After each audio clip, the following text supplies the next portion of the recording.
Hello বন্ধুরা, structural organisation of animals এই চ্যাপ্টারটির এটা থার্ড ভিডিও। তো এর আগে দুটো ভিডিও আপলোড করা হয়েছে। তো এই ভিডিওগুলোতে কী করা হচ্ছে যে এনসিইআরটি যেটা আছে সেটা বাংলাতে এক্সপ্লেন করা হচ্ছে। যারা বাংলা মিডিয়ামের স্টুডেন্ট নিট দেবে তাদের জন্য এই ভিডিওগুলি অত্যন্ত দরকারি বা প্রয়োজনীয়। তো আশা করি এই ভিডিওগুলো তোমাদের অবশ্যই কাজে লাগবে। তো শুরু করা যাক। তো কিছুটা পার্ট আগে থেকে গেছিলো, তো সেটা পড়ে দিই। অর্গ্যান অ্যান্ড অর্গ্যান সিস্টেম, অঙ্গ এবং তন্ত্র।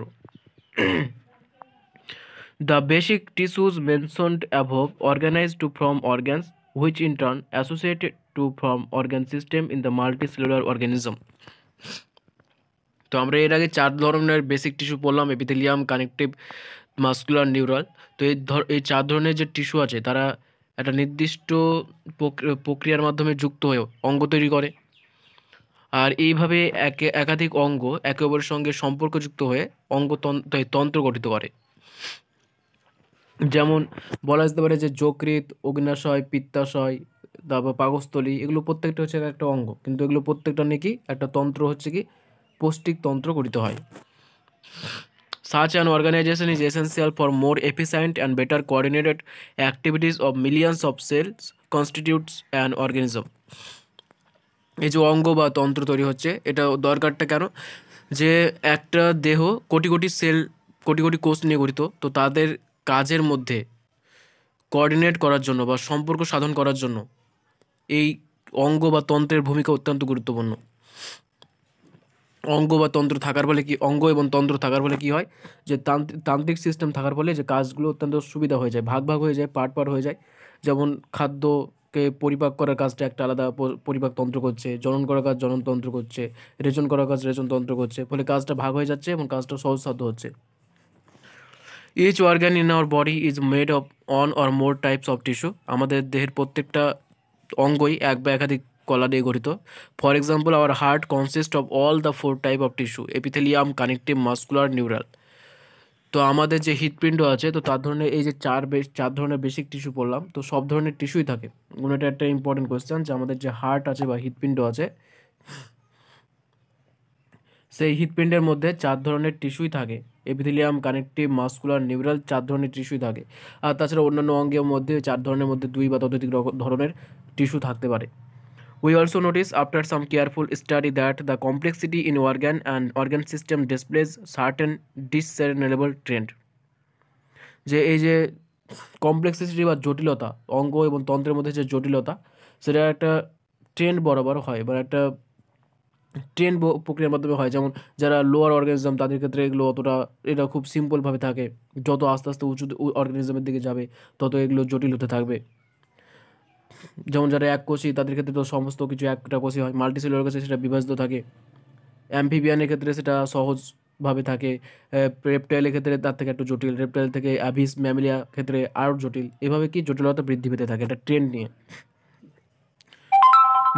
This discernible trend is called evolutionary trend. এবং এই যে ট্রেন্ডটা, যে লোয়ার অর্গানিজম থেকে হায়ার অর্গানিজমের দিকে যে জটিলতা বৃদ্ধি পাচ্ছে,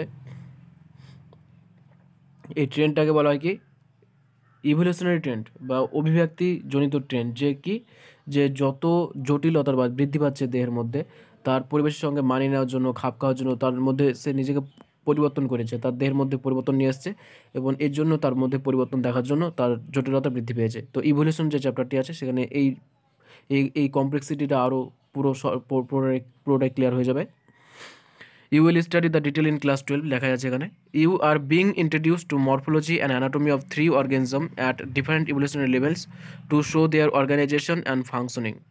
তো এখানে তিনটে অর্গানিজম বা জীব নিয়ে আমরা পড়ব, যেটা তিনটে আলাদা আলাদা গ্রুপের মধ্যে অন্তর্ভুক্ত, যার মাধ্যমে কি যে আমরা একটা বেসিক ধারণা পেতে পারি যে কিভাবে তাদের মরফোলজিটা, অ্যানাটমিটা কীভাবে পরিবর্তন হচ্ছে, কী রকম, সেটা একটা আইডিয়া পেতে পারি। Morphology refer to study of from or externally visible feature. Morphology বলতে বাইরে থেকে যেটা চোখে দেখা যায় সেই সমস্ত বৈশিষ্ট্য নিয়ে পড়াশোনা। In the case of plants or microbes the term morphology precisely means only this. উদ্ভিদের ক্ষেত্রে বা মাইক্রোবস বা যারা জীবাণু আছে তাদের ক্ষেত্রে মরফোলজি বলতে শুধুমাত্র বাহ্যিক যে আকার আকৃতি বা যেটা বাইরে থেকে দেখতে পাই যে বৈশিষ্ট্যগুলো, তা সেইগুলোই বোঝায়। In case of animals, this refers to the external appearance of the organs or part of the body. আর উদ্ভিদের প্রাণীদের ক্ষেত্রে কি, যে এটা কী কী অঙ্গ নিয়ে গঠিত, বাইরের অংশটা, তারপর সেই কী কী অংশ আছে একটা দেহের মধ্যে, কীরকম দেখতে, কালার কেমন, কী কী আছে, কী কী ভাগে বিভক্ত, কোনো স্পেশাল বৈশিষ্ট্য আছে কি না, ইত্যাদি বোঝায় মরফোলজি বলতে। The word anatomy conventionally is used for the study of morphology of internal organ in the animals. আর অ্যানাটমি বলতে তো অভ্যন্তরীণ গঠন নিয়ে পড়াশোনা, সেটা উদ্ভিদ হোক বা প্রাণী হোক, সবার ক্ষেত্রেই। এবং এর আগে দুটো চ্যাপ্টারও ছিল, প্ল্যান্ট অ্যানাটমি আর প্ল্যান্ট অ্যানাটমি ছিল, সেখানে পড়েছি আমরা। You will learn the morphology and anatomy of earthworm, cockroach and frog representing invertebrates and vertebrates. তো ফ্রগ যেটা আছে সেটা ভার্টিবার মধ্যে অন্তর্ভুক্ত, আর্থওয়ার্ম, ককরোচ ইনভার্টিব্রেটের মধ্যে অন্তর্ভুক্ত। তো এই তিনটে নিয়ে পড়তে হবে। তো আমাদের সিলেবাসে ককরোচটা আছে, বাকি দুটো নেই। তো আমরা ককরোচ পড়বো, যে ককরোচের মরফোলজি কেমন, অ্যানাটমি কেমন, তার বাহ্যিক গঠন কেমন, অভ্যন্তরীণ গঠন কেমন। এবং এখান থেকে একটা কোশ্চেন প্রতি বছরই আসে। তো ককরোচ, আরশোলা যেটাকে বলে, তো সেটা নিয়ে আমাদের পড়াশোনা করতে হবে, তার মরফোলজি, তার অ্যানাটমি, সমস্ত ডিটেলস পড়তে হবে। তো শুরু করা যাক। Cockroaches are brown or black bodied animals that are included in class Insecta of phylum Arthropoda.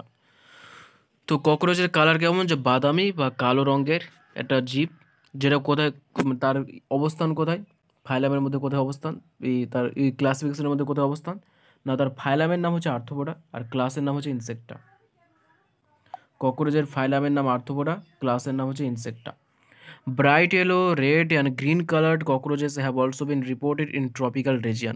কালো বাদামি রঙের এটা কমন, সবচেয়ে বেশি পাওয়া যায়, কিন্তু তাছাড়া ব্রাইট ইয়েলো, উজ্জ্বল হলুদ, রেড লাল, গ্রিন সবুজ, এই ধরনের কালারের বা রঙেরও ককরোচ আছে, এবং সেটা ট্রপিক্যাল রিজিয়নে আছে। মানে আমাদের এই সমস্ত যে ট্রপিক্যাল রিজন, আমাদের ভারতও ট্রপিক্যাল রিজনের মধ্যে পড়ছে, তো এখানে আছে। Their size ranges from inches to 3 inches, এটা হাফ হবে, 0.5 inches to 3 inches, half inch থেকে 3 ইঞ্চি, বা 0.6 থেকে 7.6 সেমি, and have long antenna, legs and flat extension of the upper body wall that conceals head. এবং কী কী থাকে এর মধ্যে, একটা লং অ্যান্টেনা থাকে, যেমন এরকম একটা সুর যেটাকে বলে, তো সুর থাকে এরকম, লেগস পা থাকে, and flat extension of the upper body wall that conceal the head. এবং যে ওপরের যে অংশটা সেটা এভাবে এক্সটেনশন করে থাকে, এবং তার নিচে কি মাথাটা যাতে লুকিয়ে থাকে তার নিচে, এভাবে দেহের উপরিভাগের যে অংশটা সেটা প্রসারিত থাকে এবং মাথাটাকে নিচের দিকে ঢেকে রাখে। They are nocturnal omnivores that live in damp places throughout the world. তো এরা হচ্ছে নকচার্নাল বা নিশাচার, এবং omnivores মানে সমস্ত কিছুই খায়, সমস্ত কিছু খাবারই খায়, মাংসাশী, তারপর সমস্ত রকমের খাবার, ভেজিটেরিয়ান, নন ভেজিটেরিয়ান সব খায়। এবং নকচার্নাল মানে রাতেও থাকে, মানে রাতেও দেখতে পায় তারা। That live in damp places throughout the world, যে পৃথিবীর সবচেয়ে নোংরা জায়গার দিকে এরা থাকে। They have become residents of human homes and thus are serious pest and vectors of several disease.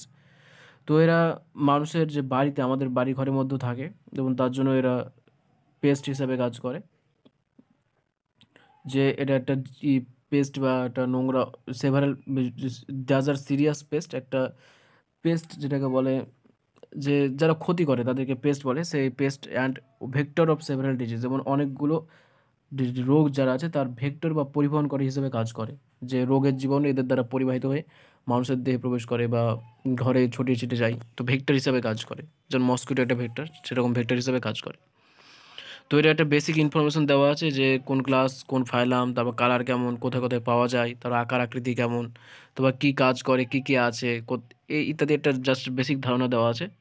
তো এখানে একটা লাইন খুব অনেকে বুঝতে পারে না, যে flat extension of the upper body wall that conceal head, এর মানে হচ্ছে যে যে ওপরের যে বডির অংশটা আছে সেটা এক্সটেনশন বা প্রসারিত করে থাকে, আর এই যে মাথাটা সেটা নিচে এই প্রসারণের জন্য লুকিয়ে থাকে, নিচের দিকে মাথাটা ঢেকে থাকে। তো এবারের মরফোলজি অ্যানাটমি পড়তে হবে। তো প্রথমে আছে মরফোলজি। তো মরফোলজি শুরু করা যাক, বা বাহ্যিক গঠনটা কেমন।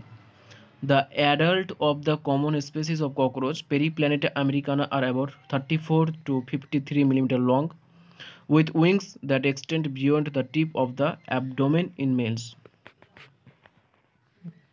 তো তো ককরোচের তো অনেকগুলো প্রজাতি আছে, তো তার মধ্যে সবচেয়ে বেশি যেটা প্রজাতি আছে সেটা হচ্ছে পেরিপ্ল্যানেটা আমেরিকানা, সবচেয়ে ফেমাস এবং তার দৈর্ঘ্য কত 34 থেকে 53 মিলিমিটার। এবং তার মধ্যে কি আছে, উইংস আছে যেটা প্রসারিত থাকে beyond the tip of the abdomen in মেলসের ক্ষেত্রে যে অ্যাবডোমেন আছে সেই অ্যাবডোমেন পর্যন্ত সেটা প্রসারিত থাকে। তো এদের দুজোড়া উইংস আছে সে বিষয়ে পড়বো, যেটা অ্যাবডোমেন পর্যন্ত বা অ্যাবডোমেন মানে যেটা পশ্চাৎ ভাগ সেটা পর্যন্ত বিস্তৃত থাকে। The body of the cockroach is segmented and divisible into 3 distinct region, head, thorax and abdomen. তো ককরোচের যে বডি আছে তাকে 3টে পার্টে ভাগ করা হয়, একটা হেড, একটা থোরাক্স আর একটা অ্যাবডোমেন। এই যে চিত্র দেওয়াই আছে, এই তো হেড, একটা থোরাক্স, এই হেড, এই মাথা এটা, তারপর এই থোরাক্সে আবার ভাগ আছে অনেকগুলো, মেসোথোরাক্স, তারপর মেটাথোরাক্স, প্রোথোরাক্স। তো এই বাকি অংশটা হচ্ছে থোরাক্স, আর যে পেছনের অংশটা আছে সেটা হচ্ছে অ্যাবডোমেন। আর যে উইং আছে এই তো অ্যাবডোমেনের পেছন পর্যন্ত বিস্তৃত আছে উইংটা। The entire body is covered by a hard chitinous exoskeleton brown in colour. তো তাদের যে পুরো বডিটা কী দ্বারা ঢাকা থাকে, একটা শক্ত কাইটিন সমৃদ্ধ বাহ্যিক কঙ্কাল দ্বারা ঢাকা থাকে, যার রং হচ্ছে ব্রাউন বা বাদামি। তো এদের দেহ যেটা আছে সেই দেহটার যে বাইরের যে কঙ্কাল বা এক্সোস্কেলিটন সেটা ঢাকা থাকে কী দ্বারা, একটা কাইটিন নির্মিত একটা শক্ত পদার্থের দ্বারা বা শক্ত প্লেটের দ্বারা ঢাকা থাকে। সেটা কী দ্বারা গঠিত, হার্ড কাইটিন দ্বারা গঠিত, এবং কালার কি brown. In each segment exoskeleton has hardened plates called sclerites. তো এই যে স্ক্লেরাইড এই এক্সটেনশন আছে, যদি এটা ধরি যে দেহের এটা এক্সটেনশন বা দেহের এটা এক্সোস্কেলিটন বা বাহ্যিক কঙ্কাল যেটা ব্রাউন বা বাদামি কালার এবং কাইটিন দ্বারা গঠিত, তো সেটা আবার কি অনেকগুলো প্লেট দ্বারা গঠিত, এইভাবে অনেকগুলো প্লেট দ্বারা গঠিত। তো সেই প্লেটগুলোকে বলা হয় কি স্ক্লেরাইড বলা হয়। সেই প্লেটগুলোকে বলা হয়, এক একটা প্লেটকে বলা হয় স্ক্লেরাইডস।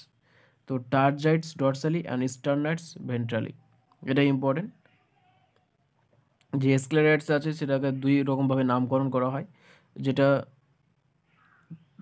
মানে পেটের দিকে থাকে, ভেন্ট্রালি যেটা থাকে তাকে বলা হয় স্টার্নাইট, যেমন আমাদের আর যেটা ডরসালি থাকে বা পেছনের দিকে থাকে তাকে বলা হয় টারজাইট।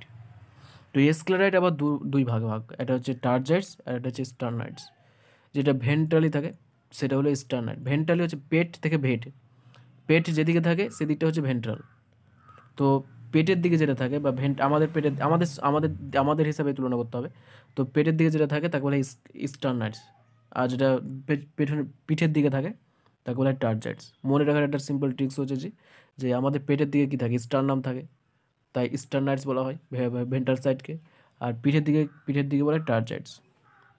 স্টারনাম থাকে তাই স্টার্নাইটস, মানে মনে রাখার ট্রিক্স এটা।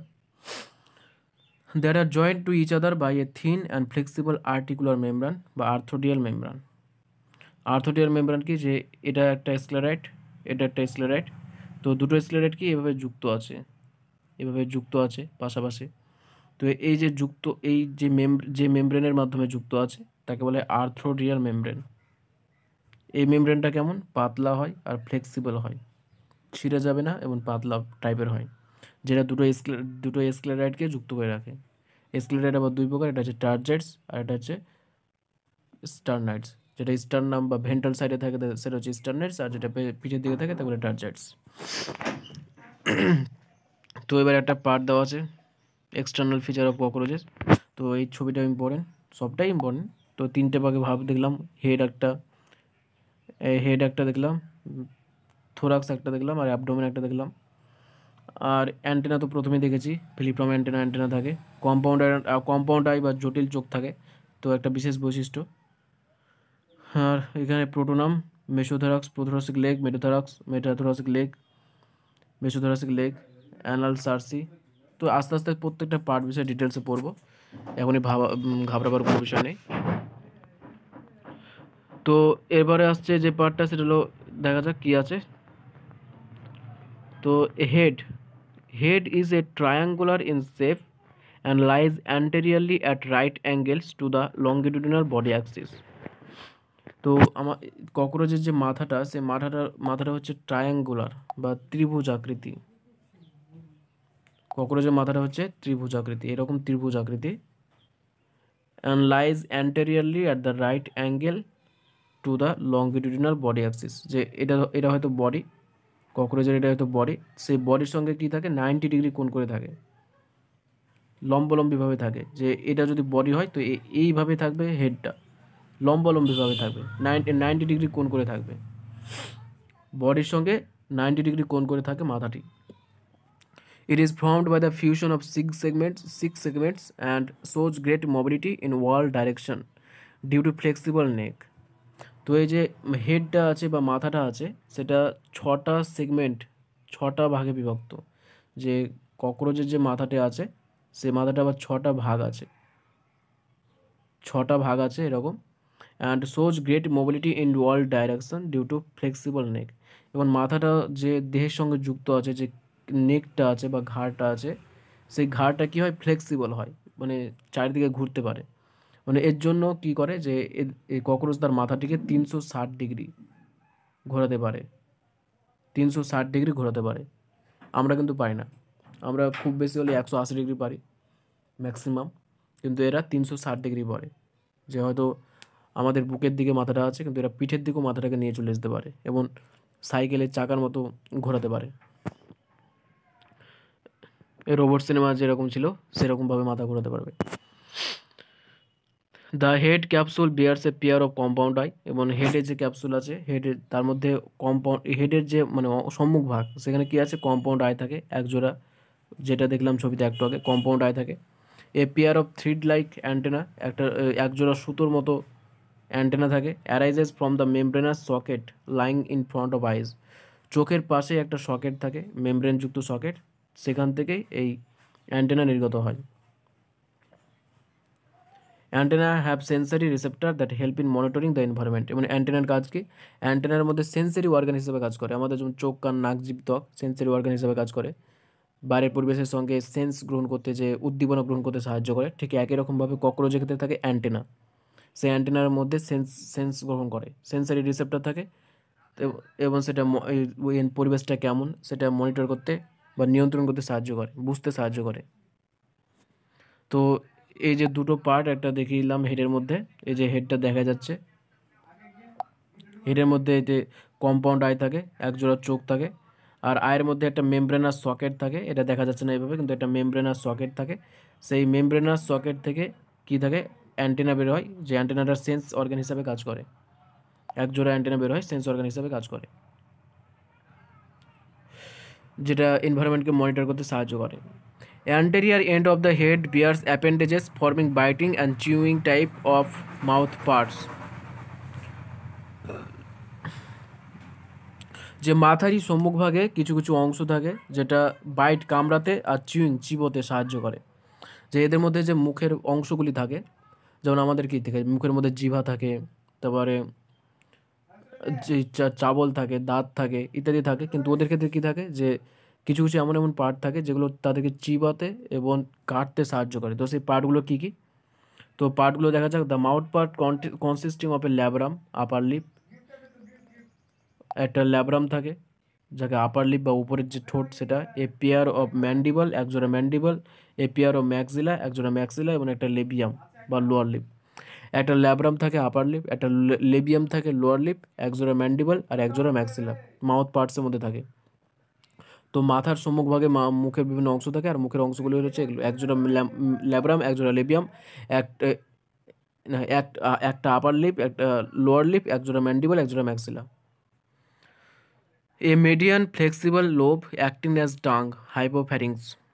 এবং তাছাড়া আরেকটা অংশ থাকে মধ্যবর্তী অংশে কী থাকে, ফ্লেক্সিবল লোব থাকে, যেটা জিভার মতো কাজ করে, যাকে হাইপোফ্যারিংস বলে। তো আরশোলার যে জিভ তাকে কি বলে, হাইপোফ্যারিংস। এটা কীরকম হয়, তো এটা ফ্লেক্সিবল হয়, নাড়াচাড়া করতে পারে। Lies within the cavity enclosed by the mouth parts. তাহলে জিভটা কোথায় থাকে, lies within the cavity enclosed by the mouth parts, যে মুখের যে মধ্যবর্তী অংশে যে গহ্বরটা থাকে সেই গহ্বরের মধ্যে বেরোয়। তো আমাদের এখানে এখানে যে ককরোচ আছে সেই ককরোচের মাউথ পার্টের মধ্যে দেখলাম যে একটা লেবিয়াম, একটা লেবিয়াম, একজোড়া ম্যান্ডিবল, একজোড়া ম্যাক্সিলা, আর একটা হাইপোফ্যারিংস থাকে। এবং হাইপোফ্যারিংসটা যেটা জিভের মতো কাজ করে, একটা ফ্লেক্সিবল পার্ট, যেটা কোথায় থাকে, যে একটা ক্যাভিটির মধ্যে থাকে, মুখের বিভিন্ন পার্টের মধ্যে। তো এবার মুখের পার্টগুলো কোনটা কীরকম দেখতে, সো সেটা এই যে নিচে ছবি দেওয়া আছে, সেখানে ছবির মাধ্যমে সেটা বোঝা যাবে যে কোনটা কীরকম দেখতে। তো পার্টস অফ মাউথ, এমন চিত্রগুলো ইম্পর্টেন্ট, এখান থেকে কোশ্চেনও হয়, ছবি দিয়ে দিয়ে বলে যে এটা কোনটা পার্ট। তো এই যে আপার লিপ ল্যাব্রাম দেওয়া আছে, লোয়ার লিপ লেবিয়াম, লেবিয়ামের আকারটা বড়।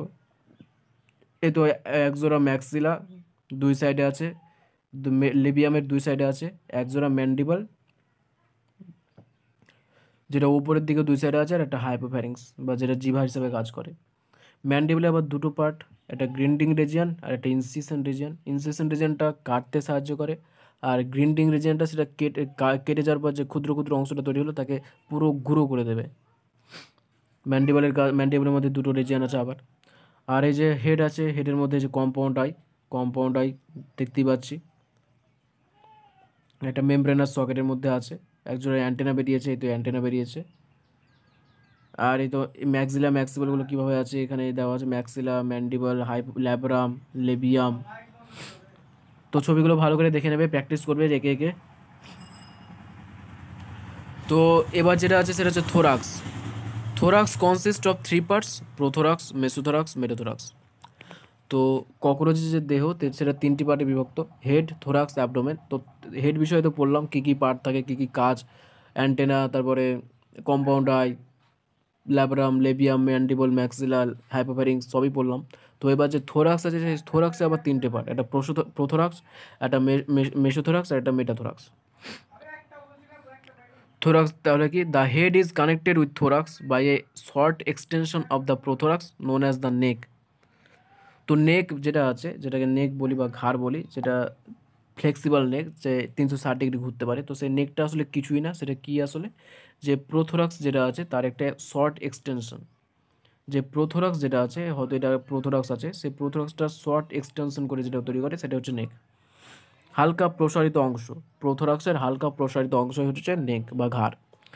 Each thoracic segment bears a pair of walking legs, এবং প্রত্যেকটা থোরাসিক সেগমেন্ট থেকে এক জোড়া করে পা বেরোয়, যেটা হাঁটতে সাহায্য করে।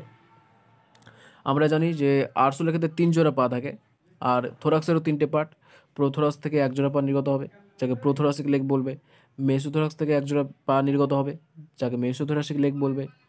আর থোরাক্স থেকে এক জোড়া পা নির্গত হবে, যাকে মেটাথোরাসিক লেগ বলবে।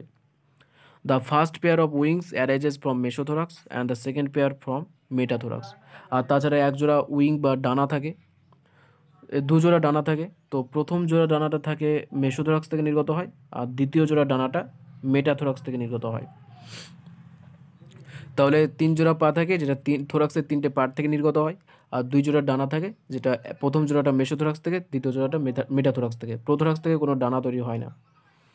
4 wings mesothoracic called tegmina are opaque, dark and leathery and cover the hind wings when at rest. And the hind wing are transparent, membranous and are used in flight. তো mesothorax থেকে যে ডানাটা নির্গত হয় তাকে 4 wings বলে বা মেসোথোরাসিক wing বলে। তো মেসোথোরাসিক উইংটাকে আর একটা নাম হচ্ছে টেগমিনা। তাহলে 4 উইংস, মেসোথোরাসিক উইংস বা টেগমিনা, তিনটে একই জিনিস। এবং টেগমিনার বৈশিষ্ট্যটা কীরকম বা দেখতে কেমন, অপিকিউট ডার্ক, হালকা ঘন হয়, লিথারি যে হালকা লিথারের মতো, মানে বিভিন্ন রকমের যে সামগ্রী থাকে, বস্তা জাতীয় যে লিথার টাইপের, সেই লিথারি হয়। And cover the hind wing, এবং যে পেছনের যে ডানাটি থাকে তাকে ঢেকে রাখে। হোয়েন অ্যাট রেস্ট, যখন বসে থাকে, মানে যখন উঠছে না, যখন বসে আছে বা কোথায় হেঁটে বেড়াচ্ছে। তো যে প্রথমে যে মেসোথোরাক্স থেকে যে ডানাটা নির্গত হয় তাকে বলা হয় 4 উইংস বা টেগমিনা, যেটা পেছনের দিকে যে ডানাটা তৈরি হয় তাকে বলা হয় যে হিন্ড উইং আছে তাকে ঢেকে রাখে। আর এটা দেখতে কেমন, অপিকো ডার্ক আর লিথারি হয়। আর হাইন্ড মানে যে পেছনের উইংটা, যেটা মেটাথোরাক্স থেকে নির্গত হচ্ছে তাকে বলা হয় হাইন্ড উইংস। তো হাইন্ড উইংসটা কেমন, ট্রান্সপারেন্ট, মানে স্বচ্ছ, যে এতটাই স্বচ্ছ যে একদিক থেকে অন্য দিকটা দেখা যাবে, কাচের মতো। মেমব্রেনযুক্ত, হালকা পর্দা দ্বারা আবৃত থাকে। And are used in flight, এবং উঠতে সাহায্য করে। তাহলে হাইন্ড উইং যেটা আছে মেটাথোরাক্স থেকে যেটা নির্গত হয় যে ডানাটা, সেই ডানা দুটোই উঠতে সাহায্য করে। আর যেটা মেসোথোরাক্স থেকে যে নির্গত হয় বা যেটা যেটাকে বলা হয় যে ফোর উইংস, যেটা কিন্তু উঠতে সাহায্য করে না, সেটা হাইন্ড উইংকে ঢেকে রাখে। তো ছবির মাধ্যমে এটা পুরোটা আরও ক্লিয়ার হয়ে যাবে। ছবি এখানে দেওয়াই আছে, এই যে দেখতেই পাচ্ছি যে হেড থেকে তো আগে পড়ে নিয়েছি ওটা। আর যে থোরাক্স আছে সেই থোরাক্সটা আবার 3 প্রকার, একটা প্রোথোরাক্স এটা, আর এখান থেকে এটা পর্যন্ত মেটাথোরাক্স, আর এটা হচ্ছে মেসোথোরাক্স আর মেটাথোরাক্স। প্রোথোরাক্স থেকে যে একটা প্রোথোরাক্স থেকে তার নির্গত হয় নেক, একটা এক্সটেনশন হয়ে বা প্রসারিত হয়ে। আর প্রোথোরাক্স থেকে একজোড়া পা নির্গত হয়, যেটা প্রোথোরাসিক লেগ, এই যে প্রথমের পাটা। মেসোথোরাক্স থেকে একজোড়া পা নির্গত হয়, মেসোথোরাসিক লেগ। আর নির্গত হয় কি ফোরউইং, যাকে টেগমিনা বলা হয়। আর মেটাথোরাসিক থেকে নির্গত হয় একজোড়া পা, মেটাথোরাসিক লেগ, আর একটা ডানা, যেটা হচ্ছে হাইন্ড উইং বলা হয়। তো এই হাইন্ড উইং যেটা আছে সেটা উঠতে সাহায্য করে, সেটা ফ্লাই করতে বা উঠতে সাহায্য করে। আর যে টেগমিনা বা ফোর উইং আছে সেটা হাইন্ড উইংকে স্বাভাবিক অবস্থায় ঢেকে রাখে। যে এখানে ঢেকে রেখেছে, এখানে কি হাইন্ড উইংটা দেখা যাচ্ছে? দেখা যাচ্ছে না, তাহলে কি ঢেকে রেখেছে। তো এই হাইন্ড উইংটা এই যে ট্রান্সপারেন্ট বা স্বচ্ছ, যে একদিক থেকে অন্য দিকটা দেখা যাবে, স্বচ্ছ টাইপের হয়। আর যে টেগমিনা বা ফোর উইং আছে সেটা ডার্ক লিথারি টাইপের হয়। তো এবার যেটা পার্ট আছে, শেষ পার্ট যেটা আছে মরফোলজির মধ্যে, যে অ্যাবডোমেন বিষয়। তো হেড পড়লাম, থোরাক্স পড়লাম, এবার অ্যাবডোমেনে কী কী আছে। The abdomen in both males and females consist of 10 segments. Male এবং ফিমেল, পুরুষ আরশোলা এবং স্ত্রী আরশোলা, দুজনের ক্ষেত্রে অ্যাবডোমেনের মধ্যে 10 জোড়া সেগমেন্ট থাকে। যে এদের যে অ্যাবডোমেন যেটা আছে সেটা আবার 10টি সেগমেন্টে বিভক্ত। মাথা যেমন 6টা সেগমেন্টে বিভক্ত দেখেছিলাম, তো এদের অ্যাবডোমেনের মধ্যে 10টা সেগমেন্ট থাকে। In females, the 7th sternum is boat-shaped and together with the 8th and 9th sterna form a brood or genital pouch. তো জেনিটাল, তাহলে এই যে এখানে একটা বিশেষ বৈশিষ্ট্য দেওয়া আছে, যেটা আগের একটা অংশ ক্লিয়ার হয়ে যাবে। আমরা যে স্টার্নার স্টারজাইট পড়েছিলাম, তো সেটা পুরোটা ক্লিয়ার হয়ে যাবে। তো স্ত্রীদের ক্ষেত্রে কী হয়েছে, 7th স্টারনাম, 10টা যেহেতু খণ্ড, তাহলে 10টা স্টারনাম থাকবে, 10টা স্টারনাইটস থাকবে, 10টা টার্জাইট থাকবে। স্টারনাইটটা কোথায়, যেটা পেটের দিকে থাকে বা ভেন্ট্রাল যে পার্টে থাকে, সেটা হচ্ছে স্টারনাম। তো তার যে 7 নম্বর স্টারনাম, স্ত্রীদের ক্ষেত্রে যে 7 নম্বর স্টারনাম, পেটের দিকের 7 নম্বর যে খণ্ড, সেটা হয় বোট শেপড, নৌকার মতো। এবং এই 7 নম্বর খণ্ড টুগেদার উইথ 8 অ্যান্ড 9th স্টারনা, 8 এবং 9 নম্বর স্টারনা বা খণ্ডের সঙ্গে, এই ভেন্ট্রাল সাইডের খণ্ডের সঙ্গে যুক্ত হয়ে এই ব্রুড অর জেনিটাল পাউচ তৈরি করে, একটা ব্রুড বা একটা জেনিটাল পাউচ তৈরি করে। Whose anterior part contains female gonophore, যার সম্মুখভাগে থাকে female gonophore, spermathecal pore and collateral gland. Spermathecal pore, যেখানে স্পার্ম সঞ্চিত হয়, ফিমেল গোনোফোর থাকে, আর থাকে কোলাটারাল গ্ল্যান্ড। তাহলে এদের অ্যাবডোমেন তো 10টা খণ্ড থাকে। তো স্ত্রীদের ক্ষেত্রে যে স্টারনাম আছে, স্টারনাম মানে যেটা পেটের দিকে বা ভেন্ট্রাল সাইডে যেটা থাকে, সেই 7 নম্বর স্টারনামটা হয় বোট আকৃতির বা নৌকার মতো। 7 নম্বর স্টারনামটা 8 এবং 9 নম্বর স্টারনামের সঙ্গে যুক্ত হয় এবং একটা ব্রুড বা জেনিটাল পাউচ তৈরি করে। তো জেনিটাল পাউচের যে সম্মুখ ভাগ, তো সেই সম্মুখ ভাগের মধ্যে 3টে অংশ থাকে, ফিমেল গোনোপোর, স্পার্মাথিক্যাল পোর আর কোলাটেরাল গ্ল্যান্ড। এই যে এখানে যে ছবি আছে অ্যানাটমিতে, যেটা আরও ডিটেলসে বলবো, তো সেখান থেকে এখানে ক্লিয়ার করে দিচ্ছি যে এই যে এটা হচ্ছে ভেন্ট্রাল পার্ট। তো ভেন্ট্রাল পার্টের মধ্যে এই যে কোলাটেরাল গ্ল্যান্ড আছে, জেনিটাল পাউচ আছে, জেনিটাল পাউচের মধ্যে জেনিটাল চেম্বার, ভেস্টিবুলাম আছে বা স্পার্মাথিকা আছে। তো এগুলো কোথা থেকে নির্গত হচ্ছে, এর মধ্যে যে 7 নম্বর স্টারনাম, তো 7 নম্বর স্টারনামটাও তো দেখলাম বোট শেপ। তো 7, 8, তার সঙ্গে 8 আর তার সঙ্গে 9, 7, 8, 9, এই 3টে স্টারনামের মধ্যে এই পার্টগুলো আছে। এই স্পার্মাথিকা, এই কোলাটেরাল গ্ল্যান্ড, এই যে ব্রাঞ্চের মতো দেখা যাচ্ছে কোলাটেরাল গ্ল্যান্ড, তারপরে এই যে জেনিটাল চেম্বার, এই 3টে যে পার্ট, এটা 7, 8 এবং 9 নম্বর যে স্টারনাম আছে বা ভেন্ট্রাল পার্ট আছে, সেখান থেকে নির্গত হচ্ছে। এবং সেটা স্ত্রীদের ক্ষেত্রে। তো তারপরে যেটা আছে সেটা দেখা যাক। In males, genital pouch or chamber lies at the hind end of abdomen, bounded dorsally by ninth and 10th targa and ventrally by the ninth sternum. এবং পুরুষের ক্ষেত্রে যে জেনিটাল পাউচ আছে, স্ত্রীদেহ যেমন জেনিটাল পাউচ বা জনন অঙ্গ সমূহ আছে বা তন্ত্রসমূহ আছে, তো পুরুষের ক্ষেত্রেও জেনিটাল পাউচ আছে বা জেনিটাল চেম্বার আছে। তো সেটা কোথায় থাকে? পুরুষের ক্ষেত্রে যে জেনিটাল চেম্বার বা জেনিটাল পাউচ আছে সেটা কোথায় থাকে? Lies at the hind end of abdomen. অ্যাবডোমেনের যেটা আছে তার শেষ অংশে থাকে। Dorsally by ninth and 10th terga, dorsal সাইডে বা পিঠের দিকে 9 এবং 10 নম্বর terga and ventrally by the 9th sternum, এবং পেটের দিকে 9 নম্বর স্টার্নাম এর অংশ, মধ্যবর্তী অংশে। তো এটা যদি একটা হয়, পুরুষের ক্ষেত্রে হয়, তো তার ক্ষেত্রে যে ডরসাল সাইড বা পিঠের দিকে যে অংশ, তো তার 9 নম্বর এবং 10 নম্বর টার্জাইডে। আর যদি পেটের দিকের অংশ বলা হয় বা নিচের দিকের অংশ যেটা আছে সেটা ভেন্ট্রাল সাইড যেটাকে বলা হয়, তার 9 স্টার নামের সঙ্গে থাকে, 9th স্টার নাম। এবং সেটা কোথায়? অ্যাবডোমেনের যে হাইন্ড পার্ট বা পেছনের দিকের অংশ সেখানে থাকে। তাহলে কি টার্জাইড কাকে বলা হয়? যেটা ডরসাল সাইড থাকে বা পিঠের দিকে থাকে। আর স্টারনাম কাকে বলা হয়? যেটা পেটের দিকে বা ভেন্ট্রাল সাইডে থাকে। তো এদেরকে পুরুষের ক্ষেত্রে জেনিটাল পাউচটা থাকে 9 এবং 10 নম্বর টার্জাইড এবং 9 নম্বর স্টারনাইট। ভেন্ট্রাল সাইডে 9 নম্বর স্টারনাইট আর ডরসাল সাইডে 9 এবং 10 নম্বর টার্জাইড। তো এই দুটো মনে রাখবে। এই দুটো অনেক কনফিউশন, মনে রাখতে পারে না সহজে। তো স্টারনাম, টার্জাইড এইভাবে যদি মনে রাখো, ভেন্ট্রাল সাইড, ডরসাল সাইড। তো ওদিকে ছিল 7, 8, 9 স্ত্রীদের ক্ষেত্রে, আর এদিকে আছে 9, 10 আর 9। তাহলে সহজে মনে থাকবে। তো এর মধ্যে কী কী থাকে? ইট কন্টেন্টস ডরসাল অ্যানাস, যে পায়ুছিদ্র যেটাকে বলে, সেটা পেছনের দিকে থাকে। ডরসাল অ্যানাস পিঠের দিকে থাকে। তাহলে এদের ক্ষেত্রে অ্যানাস কোথায় থাকে? পিঠের দিকে থাকে। ভেন্ট্রাল মেল জেনিটাল পোর, এবং মেল জেনিটাল পোর যেটা আছে সেটা ভেন্ট্রাল দিকে বা পেটের দিকে থাকে। আর এদের পেটের দিকটা কোন দিকে থাকে? মাটির দিকে থাকে, যেহেতু এরা 6টা পা দিয়ে যখন চলাফেরা করে, তো এদের পেটের অংশটা কি মাটির নিচে থাকে বা সুরক্ষিত থাকে। তো তার জন্যই জেনিটাল পাউচটা কি ভেন্ট্রাল সাইডে থাকে। অ্যান্ড গোনোপোফাইসিস এই 3টে পার্ট থাকে। তো এই যে ছবির মাধ্যমে সেটা আরও ক্লিয়ার হয়ে যাবে। ছবিটা একবার দেখিয়ে দিই। এই যে উপরের দিকে যে ছবি আছে, এই তো ছবিটা, তো ছবিটার মাধ্যমে পুরো ক্লিয়ার হয়ে যাবে। এই যে অংশটা, সেই অংশের মধ্যে জেনিটাল তাদের যে জেনিটাল পাউচ সেটা আছে। এবং এটা কোথায় কোথায় আছে?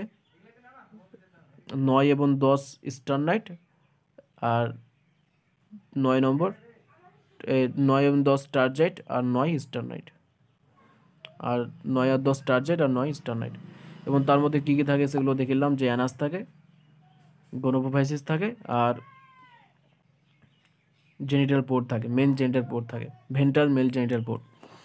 Mail bear a pair of short thread like anal style which are absent in females. এটা একটা ইম্পর্টেন্ট কোয়েশ্চেন, যে মেলের ক্ষেত্রে অ্যানাল স্টাইল থাকে, যেটা ফিমেলের ক্ষেত্রে থাকে না। এতে পুরুষ আরশোলার ক্ষেত্রে অ্যানাল স্টাইল থাকে, যেটা স্ত্রী আরশোলার দেহে থাকে না। তাহলে একটা যদি বলা হয় যে অ্যানাল স্টাইল কার মধ্যে দেখা যায়? পুরুষ মহিলা উভয়, আর কারোর মধ্যে না, তো পুরুষ আরশোলার মধ্যে দেখা যায়। এটা একটা ইম্পর্টেন্ট কোয়েশ্চেন প্রায় দেয়। এবং এই অ্যানাল স্টাইলটা কেমন দেখতে হয়? সেটা দেখতে হয় কি, এক জোড়া থাকে, শর্ট ছোট আকৃতির, থ্রিড লাইক সুতোর মতো। তো অ্যানাল স্টাইল যেটা আছে সেটা উপরে তো ছবি একটা আছে, সেই ছবির নিচে ছবির মাধ্যমে দেওয়া আছে, সেটা দেখিয়েছি একটু পর। আর in both sexes the 10th segment bears a pair of jointed filamentous structure called anal cerci. আর অ্যানাল সার্সি যেটা আছে সেটা পুরুষ এবং মহিলা উভয় আরশোলার মধ্যেই পাওয়া যায়। এবং এটা কোথা থেকে নির্গত হয়? 10 নম্বর যে সেগমেন্ট সেখান থেকে নির্গত হয়, 10 নম্বর সেগমেন্ট থেকে। এবং তার মধ্যে কী থাকে? জয়েন্টেড, দেখতে কেমন? জয়েন্টেড ফিলামেন্টাস স্ট্রাকচার, ফিলামেন্টগুলো যেগুলো ফিলামেন্টের মতো এগুলো দেখতে হয়, একজোড়া যুক্ত ফিলামেন্টের মতো দেখতে, অ্যানাল সার্সি। তো এটা মনে রাখতে হবে যে অ্যানাল সার্সি যেটা আছে সেটা পুরুষ এবং স্ত্রী উভয় আরশোলার মধ্যে দেখা যায়, 10 নম্বর সেগমেন্ট থেকে নির্গত হয় এবং ফিলামেন্টের মতো দেখতে। আর অ্যানাল স্টাইল যেটা আছে সেটা শুধুমাত্র পুরুষ আরশোলার ক্ষেত্রে দেখা যায়, এবং এটা সুতোর মতো। তো এই যে অ্যানাল স্টাইল, এই অ্যানাল সার্সি যেটা পুরুষ এবং স্ত্রী উভয়ের মধ্যে দেখা যায়, তো এখানে তো ছবি দেওয়াই আছে অ্যানাল সার্সি। পুরুষ এবং স্ত্রী দুবাই ক্ষেত্রে দেখা যায়। এটা থ্রি থ্রি ফিলামেন্টের মতো দেখতে। 10 নম্বর সেগমেন্ট থেকে নির্গত হয়েছে এটা। আর যে অ্যানাল স্টাইল আছে সেটা নিচে দেখিয়েছি, পুরুষের ক্ষেত্রে যদি দেখা যায় তাহলে শুধুমাত্র এই যে কোয়াডাল স্টাইল যেটাকে বলছে সেটা হচ্ছে অ্যানাল স্টাইল। তো এই যে দেখা যাচ্ছে সুতোর মতো অংশ, তো এটা শুধুমাত্র পুরুষের ক্ষেত্রে দেখা যায়। আর এই যে অ্যানাল সার্সিও আছে, যেটা পুরুষের মধ্যেও দেখা যায়, স্ত্রীর মধ্যেও দেখা যায়, অ্যানাল সার্সিও উপরের দিকে। তো এটাই ছিল এই প্রথম ভিডিও। এই ভিডিওতে যেটা মরফোলজি বা বেসিক পার্ট যেটা ছিল সেটা পড়িয়ে দিলাম আরশোলার। তো আশা করি ভিডিওটি তোমাদের অবশ্যই কাজে লাগছে বা ভিডিওগুলি তোমাদের বুঝতে, এনসেটটাকে বুঝতে পড়তে সাহায্য করছে। তো ভিডিওটি যদি তোমাদের কিছুটা উপকার করে থাকে তো ভিডিওটিকে অবশ্যই লাইক করো। তারপর যদি কিছু বলার থাকে, ভালো লাগা খারাপ লাগা কোনো কিছু বলার থাকে তো সেটা অবশ্যই কমেন্টে জানাবে। বা কোন চ্যাপ্টার দেবো, কোন চ্যাপ্টারটা আগে কভার করলে ভালো হয় সেটা অবশ্যই কমেন্টে জানাবে। আর বন্ধুদের মধ্যে শেয়ার করো যাতে তারাও উপকৃত হতে পারে। আর চ্যানেলটিকে সাবস্ক্রাইব করো, আস্তে আস্তে সমস্ত ভিডিও আপলোড করা হবে। তো তোমাদের সবাইকে ধন্যবাদ ভিডিওগুলি দেখার জন্য।